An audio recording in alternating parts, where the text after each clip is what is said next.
Malaikat adalah salah satu makhluk ciptaan Allah yang diciptakan dari cahaya.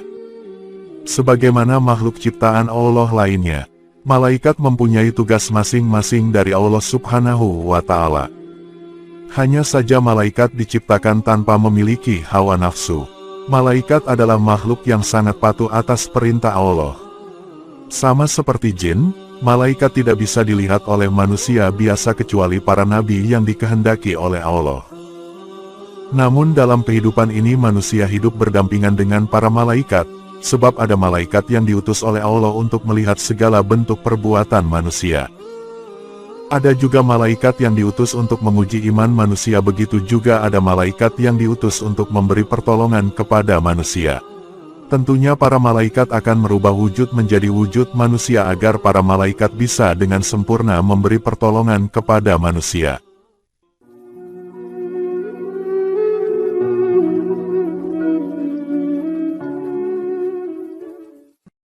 Assalamualaikum warahmatullahi wabarakatuh. Selamat datang kembali di channel Sabdone Langit. Pada video kali ini kami akan membahas penyamaran wujud malaikat menjadi manusia. Biasanya kebanyakan menjadi seorang pengemis. Malaikat adalah salah satu makhluk ciptaan Allah yang diciptakan dari cahaya. Sebagaimana makhluk ciptaan Allah lainnya, malaikat mempunyai tugas masing-masing dari Allah Subhanahu wa Ta'ala. Hanya saja malaikat diciptakan tanpa memiliki hawa nafsu. Malaikat adalah makhluk yang sangat patuh atas perintah Allah. Sama seperti jin, malaikat tidak bisa dilihat oleh manusia biasa kecuali para nabi yang dikehendaki oleh Allah. Namun dalam kehidupan ini manusia hidup berdampingan dengan para malaikat, sebab ada malaikat yang diutus oleh Allah untuk melihat segala bentuk perbuatan manusia. Ada juga malaikat yang diutus untuk menguji iman manusia, begitu juga ada malaikat yang diutus untuk memberi pertolongan kepada manusia. Tentunya para malaikat akan merubah wujud menjadi wujud manusia agar para malaikat bisa dengan sempurna memberi pertolongan kepada manusia. Malaikat yang biasa diutus untuk memberikan pertolongan berupa rezeki kepada manusia adalah malaikat Mikail.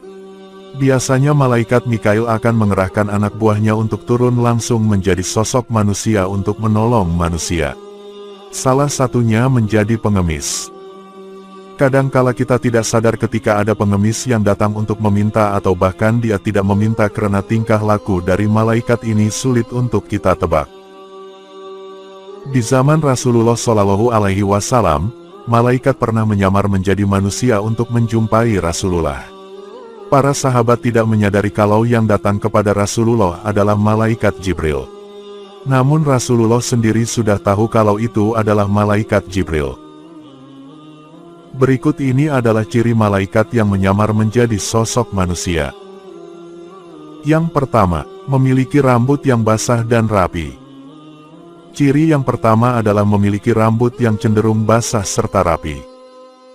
Jika panjenengan melihat sosok pengemis yang memiliki rambut yang cenderung basah dan rapi, bisa jadi itu sosok malaikat Allah. Walaupun ia memakai topi sekalipun pasti kita bisa melihat rambutnya yang basah seperti habis mandi. Dan yang pasti rapi.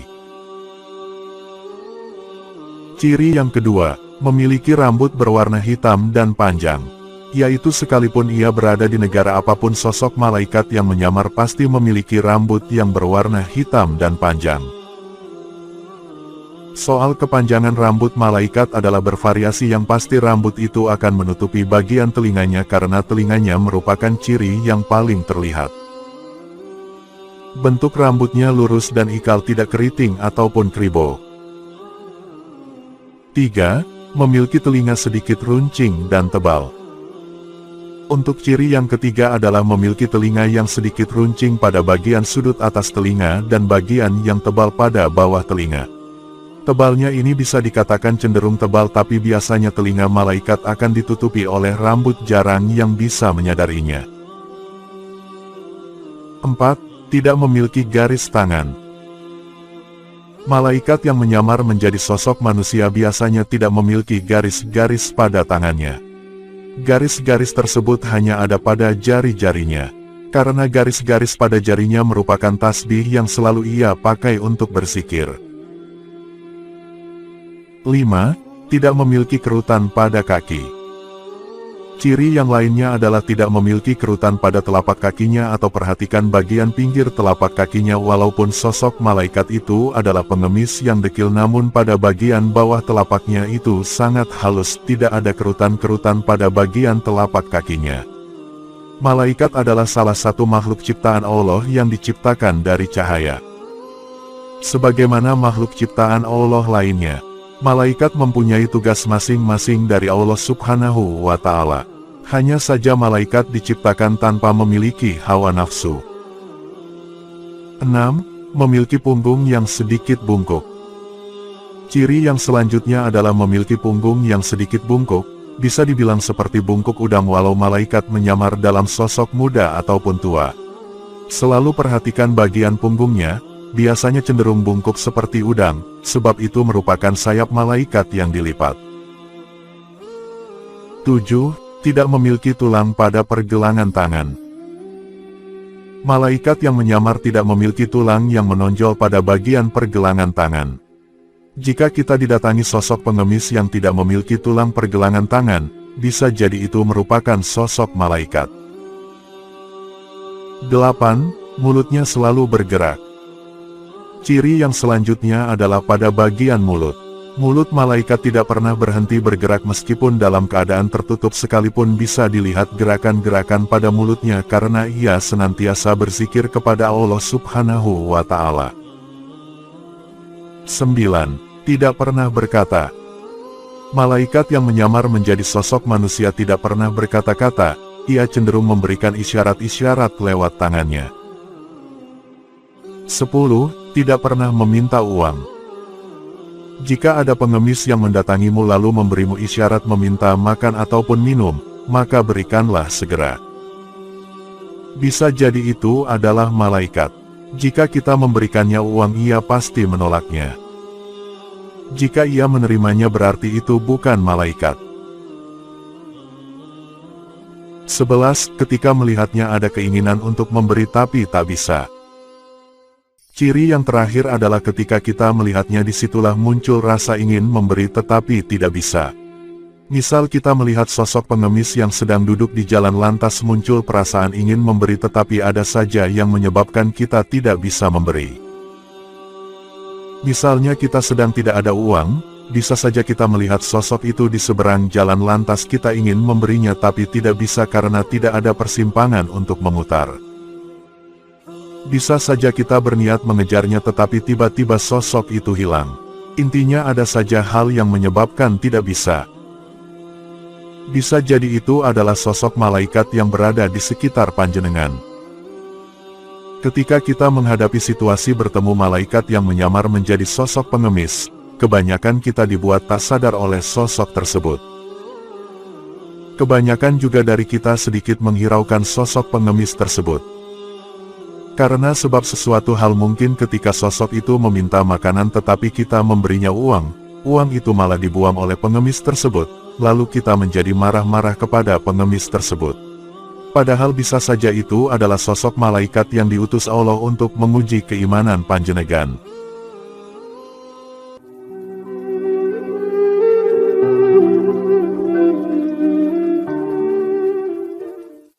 Sahabat-sahabat muslim yang dirahmati Allah, keberadaan jin sebagai makhluk ciptaan Allah tidak berbeda jauh dengan manusia. Golongan mereka sangat beragam. Ada yang muslim, ada juga yang kafir, ada yang laki-laki, ada juga yang perempuan. Ada yang berperangai buruk dan ada juga yang berperangai baik. Meski tersembunyi dan kasat mata, jin dapat dilihat dan berbicara dengan Rasulullah Shallallahu Alaihi Wasallam. Dalam satu hadis Nabi bersabda, "Sungguh aku melihat setan-setan, jin dan manusia lari dari Umar." Hadis riwayat Tirmidzi. Berbicara mengenai jin, ada suatu kisah jin yang disayangi oleh Rasulullah. Lantas siapakah jin tersebut? Mukhbar merupakan makhluk gaib dari golongan bangsa jin yang telah memeluk Islam dan memegang teguh agama Tauhid sejak zaman Nabi Nuh alaihi salam. Di saat generasi-generasi terus berganti, jin Mukhbar beserta istrinya senantiasa mengimani para nabi dan Rasul Allah. termasuk kepada Nabi Muhammad Shallallahu Alaihi Wasallam. Diketahui Jin Mukhbar bin Akbar dahulu tinggal di Gunung Tursina bersama istrinya. Namun ia lebih banyak berkeliling ke banyak tempat layaknya seorang musafir. Pernah pada suatu ketika Jin Mukhbar memutuskan untuk pulang kembali ke rumah. Namun sedihnya ia menjumpai sang istri yang sedang menangis. Jin Mukhbar menanyakan sebab istrinya menangis. Ternyata penyebab istrinya menangis adalah karena ada salah satu jin kafir bernama Musfir yang telah menjelek-jelekkan Nabi Muhammad Shallallahu Alaihi Wasallam. Beberapa waktu sebelumnya memang telah terjadi peristiwa menggemparkan di kota Mekah. Karena berhala milik Walid bin Muchiroh bisa berbicara. Walid merupakan seorang pembesar kafir Quraisy saat itu. Peristiwa itu berawal saat kaum Quraisy ingin menyatukan pendapat dalam menyikapi dakwah Nabi. Terutama menjelang dimulainya musim haji. Kala itu mereka menolak dakwah dan ajakan Nabi Muhammad Shallallahu Alaihi Wasallam untuk bertauhid. Berbagai isu pun muncul seperti menyatakan kalau Nabi Muhammad adalah dukun. Kalau Nabi Muhammad adalah penyair, penyihir, pengacau, provokator radikal, orang sinting dan berbagai usulan lain. Walid menolak semua isu itu, karena semua itu sangat jauh dengan kenyataan yang ada pada pribadi dan perilaku Nabi Muhammad Shallallahu Alaihi Wasallam. Ketika kaum Quraisy meminta usulan dari Walid, ia meminta waktu 3 hari untuk memikirkan jawabannya. Dalam waktu 3 hari tersebut Walid bin Mughirah melakukan penyembahan kepada berhalanya yang bernama Hubal. Walid juga melakukan tirakat seperti tidak makan minum dan juga tidur. Kemudian ia juga memberikan persembahan yang luar biasa kepada berhala Hubal. Setelah 3 hari, Walid berkata kepada berhala Hubal, "Wahai berhalaku, demi penyembahan yang aku lakukan dalam 3 hari, beritahu aku tentang Muhammad." Saat itulah jin kafir yang bernama Musfir masuk ke dalam berhala Hubal dan berkata, "Muhammad bukanlah nabi, jangan kau benarkan perkataannya." Ketika itu jin Musfir juga menjelek-jelekkan Nabi Muhammad hingga membuat Walid sangat bahagia.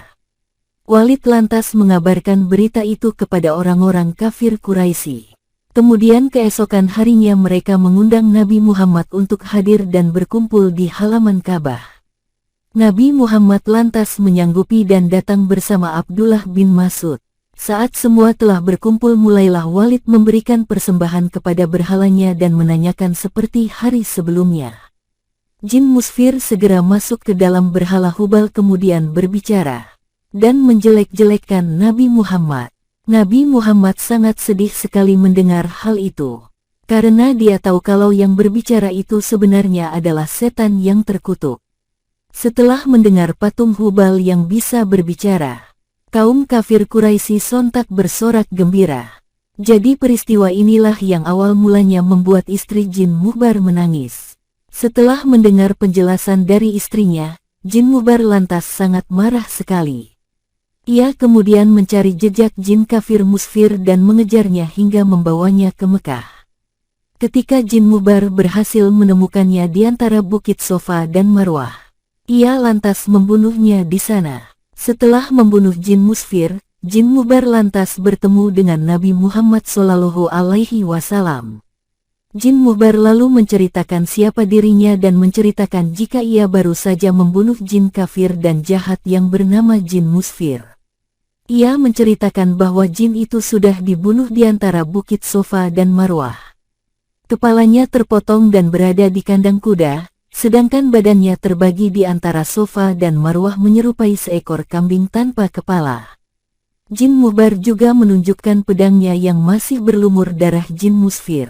Setelah mendengar kabar dari Jin Mukhbar, Nabi Muhammad Shallallahu Alaihi Wasallam lantas merasa gembira sekali. Nabi lantas mendoakan kebaikan kepada Jin Mukhbar. Jin Mukhbar kemudian ingin mengejek-ejek berhala orang-orang kafir Quraisy, sebagaimana mereka telah mengejek Nabi Muhammad Shallallahu Alaihi Wasallam. Pada kesempatan selanjutnya orang-orang kafir Quraisy kembali mengundang Nabi Muhammad di pertemuan keesokan harinya, saat hari yang ditentukan telah tiba. Nabi Muhammad hadir dan mendapati orang kafir tengah sibuk menghiasai berhala Hubal dengan perhiasan dan sesembahan. Orang kafir Quraisy kemudian meminta berhala Hubal untuk mengajak Nabi Muhammad kembali. Saat itulah jin muhbar lantas masuk ke dalam berhala Hubal dan mengeluarkan perkataan yang sangat mengagetkan kaum kafir Quraisy. Patung berhala Hubal itu berkata, "Wahai penduduk Mekah, ketahuilah bahwa Muhammad ini adalah nabi yang hak, agamanya benar, ia mengajak kepada jalan yang benar. Jika kalian tidak membenarkan dan mengimaninya maka kalian akan berada di neraka jahanam dan kekal di dalamnya. Ikutilah Muhammad, ia adalah Nabi Allah dan makhluk terbaiknya." Setelah mendengar perkataan aneh dari berhala Hubal itu, Abu Jahal lantas bangkit dan membanting patung berhala itu ke tanah sampai pecah berkeping-keping. Setelah melihat hal itu, Nabi Muhammad lantas pulang dengan hati yang gembira. Atas perjuangan jin muhbar, Nabi Muhammad SAW memberikan nama baru kepada jin muhbar, yaitu dengan nama Abdullah bin Abhar. Jin muhbar ini lantas sangat gembira sekali atas pemberian nama baru oleh Nabi Muhammad tersebut. Ia bahkan menyenandungkan syair untuk membanggakan nama barunya dan perjuangannya dalam membela Nabi Muhammad SAW. Wallahu a'lam bishawab. Sahabat-sahabat muslim yang dirahmati Allah, semoga kisah ini bermanfaat untuk kita semua. Akhirul kalam. Wassalamualaikum warahmatullahi wabarakatuh.